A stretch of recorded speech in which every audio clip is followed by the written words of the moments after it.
চৈত্র সংক্রান্তিতে তেতো খাওয়া, নিরামিষ খাওয়া আমাদের বাঙালিদের ঐতিহ্যের একটি অংশ। আজ ছিল চৈত্র সংক্রান্তি। আমাদের হিন্দু ধর্মাবলম্বীদের মধ্যে সেদিন নিরামিষ আর তেতো খেতে হয়। চৈত্র সংক্রান্তি উপলক্ষে আজকে বাসায় নিরামিষ আর তেতো রান্নার কি আয়োজন করেছিলাম সেই সবকিছু আজকে তোমাদের সাথে আজকের ব্লগ ভিডিওটিতে শেয়ার করব। যদিও আজকে সারা দেশে নববর্ষ পালিত হচ্ছে, তবে আমাদের হিন্দু ধর্মাবলম্বীদের সংস্কৃতি অনুযায়ী মানে পঞ্জিকা মতে আজকে কিন্তু চৈত্র সংক্রান্তি, আর আজকের দিনে তেতো খেতে হয়। তাই এখানে বাজার থেকে নিম পাতা সহ গিমা, তার সাথে আরো নানা রকমের শাক পাতা নিয়ে আসা হয়েছিল। এই তেতো শাকগুলোকে আজকে ছোট ছোট করে কেটে রাখা বেগুনগুলো দিয়ে রান্না করব।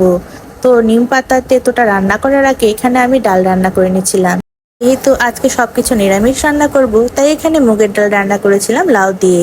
মুগের ডালগুলো একটু ভেজে নিয়ে তারপর সেদ্ধ বসিয়ে দিয়েছিলাম, আর তার মধ্যে এই লাউগুলো ছোট ছোট করে কেটে দিয়ে সেদ্ধ করে নিয়েছিলাম।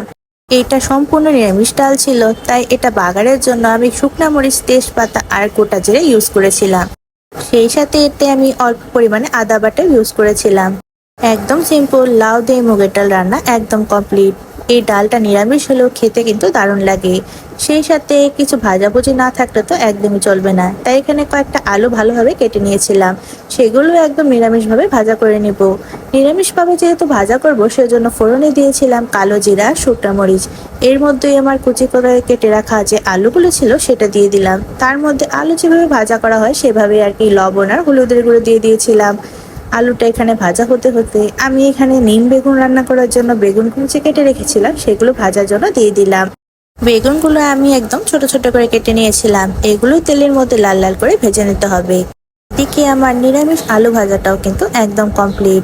আমাদের হিন্দু সংস্কৃতি অনুযায়ী যেহেতু সবকিছু নিরামিষ রান্না করেছিলাম, সেই জন্য আলু ভাজাটাও সম্পূর্ণ নিরামিষ ছিল। চৈত্র সংক্রান্তি বাংলা বছরের শেষ দিন, অর্থাৎ চৈত্র মাসের শেষ দিন।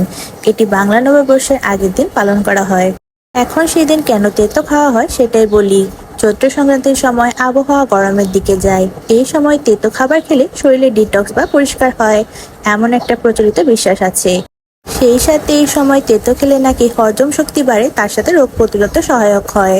নতুন বছরের প্রতীকী হিসেবে পুরনো বছরের সব তিক্ততা, দুঃখ, কষ্ট তেতো দিয়ে শেষ করে নতুন বছরকে সুন্দর আর মিষ্টিভাবে শুরু করার জন্য চৈত্র সংক্রান্তির দিন তিতা খাওয়া হয়। এইদিকে চৈত্র সংক্রান্তির কথা বলতে বলতে আমার তেতো রান্না কিন্তু একদম কমপ্লিট। যদিও আমার তেতো খেতে একদমই ভালো লাগে না, তবে সেদিন একটু হলেও তেতো খেতে হয়। এদিকে তেতো রান্নাটা শেষ হয়ে গেলে কাঁচা কলা দিয়ে আমি একটা কোপ্তা কারি রান্না করেছিলাম, সেই কোপ্তা কারিটাই বসিয়ে দিলাম।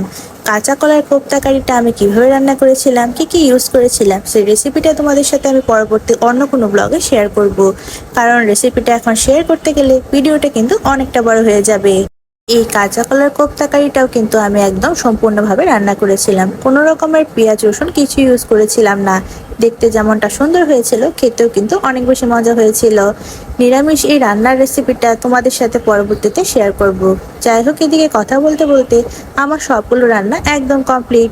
আজকে চৈত্র সংক্রান্তি স্পেশাল রান্না বান্নার মেনুতে ছিল মুগের ডাল লাউ দিয়ে, সেই সাথে ছিল বেগুন দিয়ে তেতো শাক, তার সাথে লেবু ছিল, মটর ডাল বাটা ছিল, সেগুলো দিয়ে ছোট ছোট কয়েকটা বড়া করেছিলাম। সেই সাথে ছিল কালো জিরে দিয়ে আলু ভাজি। সবার শেষে রান্না করেছিলাম এই মজাদার নিরামিষ কাঁচা কলার কোপ্তা কারি। এগুলোই ছিল আমার আজকে চৈত্র সংক্রান্তির স্পেশাল নিরামিষ রান্নাবান্নার মেনু। কেমন লেগেছে তা কিন্তু অবশ্যই কমেন্ট করে জানাতে পারো, আর ভালো লাগলে অবশ্যই একটি লাইক করে দিবা সবাই। আজকে এই পর্যন্তই, টাটা সবাইকে।